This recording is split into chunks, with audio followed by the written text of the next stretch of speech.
I was very honest last night. Many people were disappointed with my honesty last night. I don't know why, because, as you know, I'm pretty much one of the most honest people on the internet.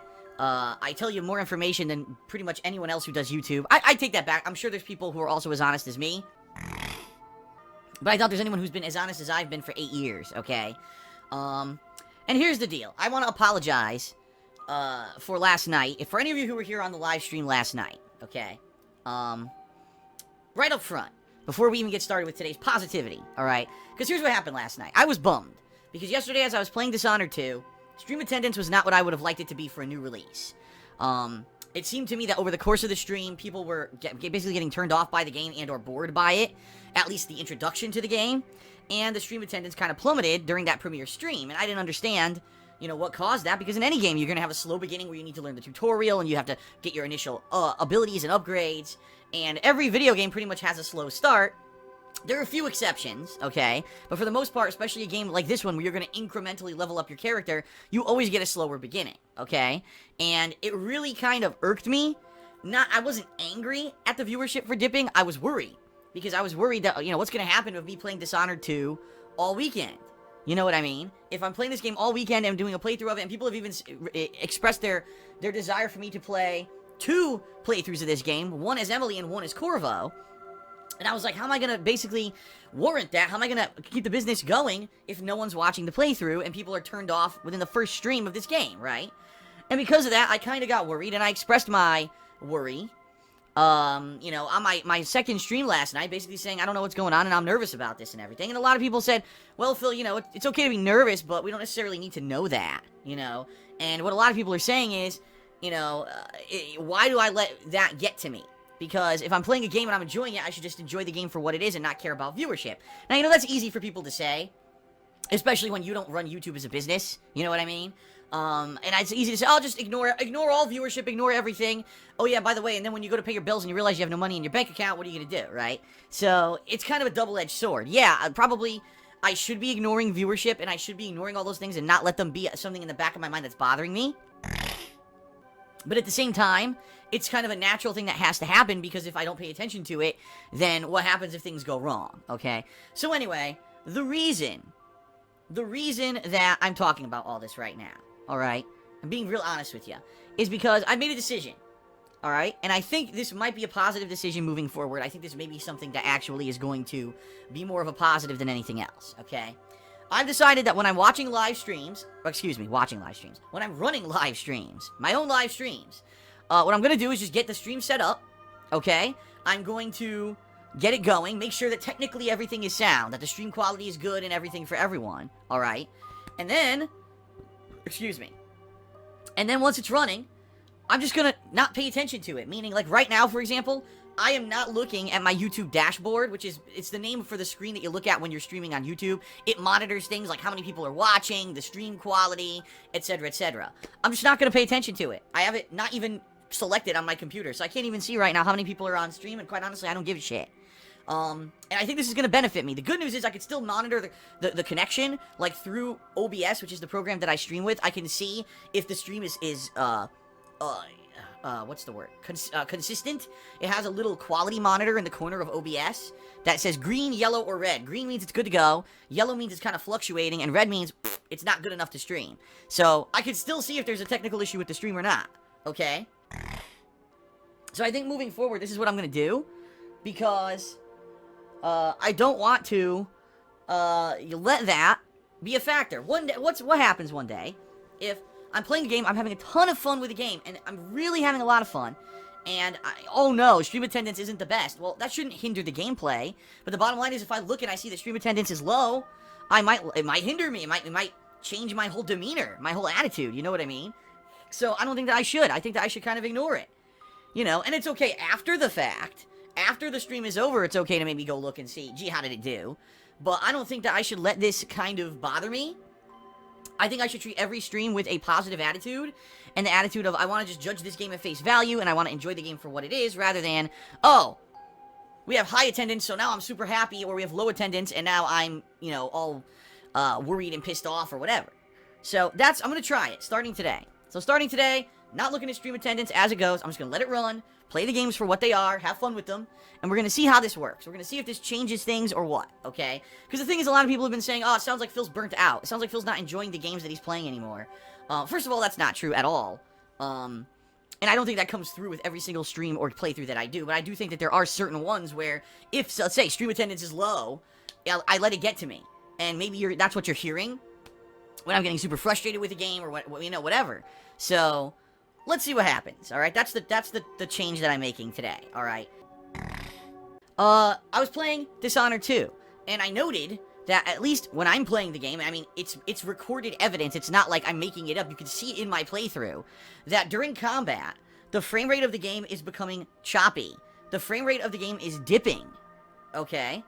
And I don't know why. Obviously, in a game, the one point of the game where you would want there to be fluid frame rate is the combat. That's like the critical part of the game. People are coming at you, you're gonna die, you have to be able to parry, especially in this game, you have to be able to parry and counterattack in order to survive against a big mob of enemies, right? So, it kind of sucks that when I'm playing this game, it's already only running at 30 frames per second, and then during combat, it's dipping significantly. I mean, there were a few fights yesterday where the combat dipped into the teens of frame rate, okay? Now, as I was expressing this yesterday, some people said, but Phil, I just got my brand new PS4 Pro, and I'm playing on my PS4 Pro, and the frame rate is a silky smooth 30 frames. It's hilarious. 30 frames is not silky smooth, but it's a solid 30 frames per second, and the frame rate never dips. So, you should get a PS4 Pro, okay? The truth of the matter is, and this is very truthful, in the past, I would have. In the past, I would already have a PS4 Pro. I would have unboxed it at launch, right? I would have been using it, and I would have been doing side-by-side comparisons of certain games, kind of comparing performance. I would have done videos where I'm like, here's PS4 Pro versus regular PS4. And the bottom line is, many YouTubers already have the PS4 Pro. They ran out and bought it because they have a lot of money. Because they're successful YouTubers who make a lot of money. I am not one of those YouTubers. Sorry, everyone. You know, at one point I was. This is what a lot of people don't seem to understand. In the past, things were a lot different. You know, if you're talking the years of 2011 through, say, 2013... things were a hell of a lot different on YouTube. Ad revenue was incredibly prevalent during that time period. Like, it was sky high compared to today. There was way less competition. Let's Plays of raw, unedited gameplay were rampant on YouTube and very popular at the time. There weren't a lot of people who were doing these edited style videos that have now taken over most of the gameplay of YouTube. Okay? It's the truth of the matter. Is that back then, that's what was popular. So, I was getting, literally, 3 times the viewership. 3 times the viewership back then. So I had a ton of disposable income. Which is why when people ask me stuff like, Phil, why don't you do the hardcore gaming season anymore? Or, excuse me. Why don't you do the hardcore gaming season giveaway anymore? The quite honest answer is because I can't afford it. You know? 2-3 years ago when I was making way more money, I had a ton of disposable income to blow. And that's why I was able to travel and go to these conventions and go to tournaments for Street Fighter even though I wasn't even competitive in it. And that's why I was able to do giveaways and the like, you know? Back then, I was giving away games constantly, and I was actually mailing them all around the world, and a lot of people may not realize this, but just mailing a video game or a t-shirt to Europe, I'm not even kidding you, this is not exaggeration, mailing a video game or a t-shirt to Europe costs about $30. That's ridiculous, I know, it's really just stupid that it's that fucking expensive, but it is, that's shipping cost right now.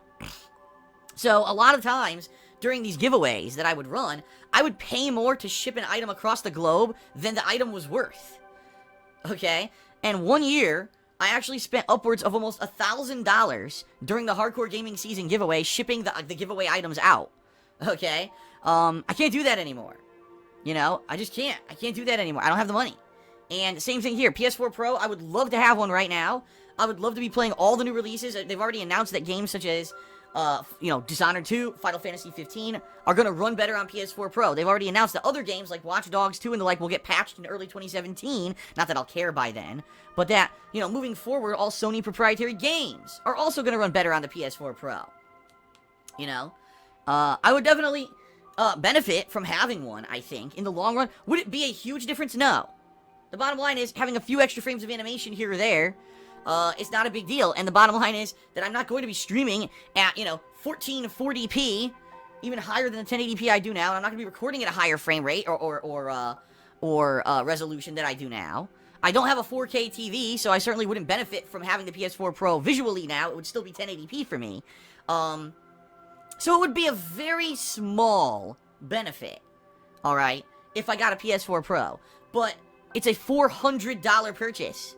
And as I stated last month, I've already spent an incredible amount of money on the games for this hardcore gaming season between the PSVR, between all of the other games that I've already bought. And now you have to realize, I just bought Dishonored 2, Watch Dogs 2 is coming up, Pokemon Moon, Final Fantasy 15, The Last Guardian, Dead Rising 4, and God, there's one or two more too, and I'm forgetting what they are right now off the top of my head, but there's still a significant amount of games that I need to purchase by the end of the year, okay? And that's not even considering 2017. Are you kidding me? Have you guys seen how many games are coming out in the first, like, 3 months of 2017? It's absolutely out of control. Okay? So, yeah, the truth of the matter here is that I just can't afford it. And that's why I don't have it. Alright? So I know a lot of people, oh, Phil, you should get the PS4 Pro. Why aren't you playing on the PS4 Pro? I just can't afford it anymore. Things have changed, you know? And I know a lot of YouTubers, wouldn't publicly talk about that. But I just want to make it clear for everyone. That's why. It's not that I don't want to cover it. It's not that, you know, I'm against it. Especially if there is a benefit that people are getting out of it. If anything, the thing I think I would benefit most from for the PS4 Pro is the increased hard drive space. Right now, my 500GB hard drive is very pressed for space. Let's put it that way. There's almost no room on my hard drive. And it's becoming increasingly difficult to cover these new releases during the hardcore gaming season when I have to have 5-6 games on there at a time, and my hard drive's full, you know? So, there you have it. That's the truth. Is it really worth $400? I don't think so. Okay? I don't think it is.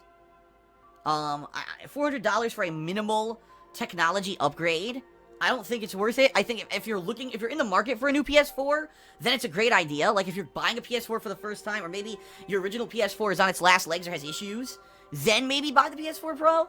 But I certainly don't see many games getting any kind of a giant increase in quality on the PS4 Pro besides maybe a few frames of animation, you know? That's not that big of a deal. And I think that maybe Sony's off base here with their PS4 Pro. How many people are going to run out and buy it? How many people did run out and buy it besides a few people who were those early adopters and YouTubers? You know what I mean?